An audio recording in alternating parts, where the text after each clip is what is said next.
Assalamualaikum warahmatullahi wabarakatuh. Perkenalkan, nama saya Anissa Sultan dari kelas M21D dengan NIM 105721113621. Di video kali ini saya akan membahas materi perspektif tentang strategi, struktur, dan kinerja.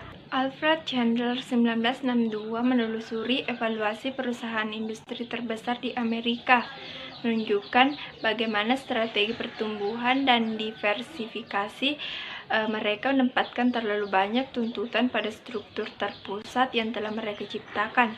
Ketika keragaman produk dan geografi tumbuh, masalah muncul yang tidak dapat ditangani oleh mereka yang berada di pusat atau semakin jauh karena mereka tidak memiliki pengetahuan tentang keadaan setempat.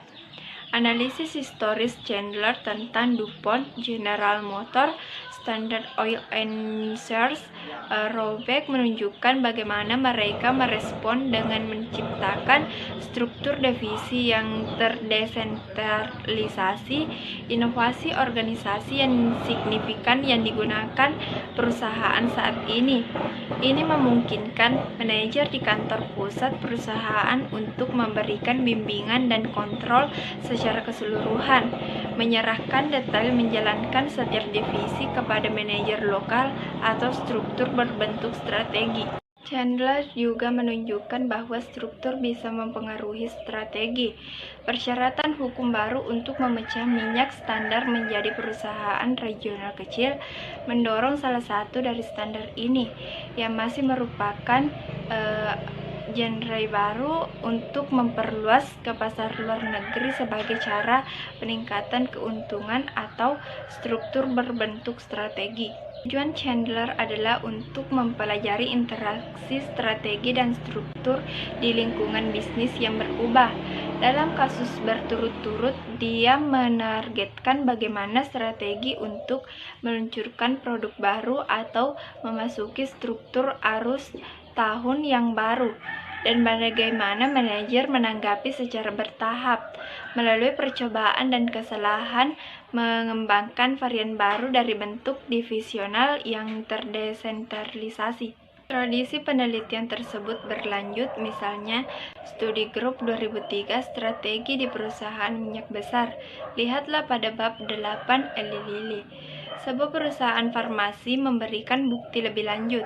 Perusahaan menghadapi bencana komersial saat cukup tidak dapat diwakili adil, kehilangan perlindungan paten proses pada saat obatnya yang menguntungkan. Caulfield dan Murphy 2006 menunjukkan bagaimana pemulihan melibatkan perdebatan intens tentang strategi baru dan struktur baru, diikuti dengan implementasi yang cepat. Hal ini sangat berhasil sehingga kelompok tersebut meluncurkan obat baru dengan tingkat yang belum pernah terjadi sebelumnya dengan cepat kembali ke keuntungannya. Whitton 2006 juga menunjukkan bahwa para manajer sering melakukan strategi dan struktur berpikir, sementara manajer senior mendiskusikan perubahan penting ini. Mereka yang berada di level lain mengajarkan masalah-masalah yang pada dasarnya serupa di dalam unitnya masing-masing, seperti haruskah kita membagi pekerjaan menjadi 3 bagian dan memberikan masing-masing kepada karyawan yang terpisah atau memilikinya. Bekerja sebagai tim dengan tanggung jawab bersama untuk seluruh tugas. Haruskah tim A melakukan tugas ini atau tim B? Apakah karyawan tersebut harus melapor ke supervisor atau supervisor B? Apakah masalahnya ada pada bisnis multinasional seperti Motorola atau perusahaan kecil seperti acara multi pertunjukan?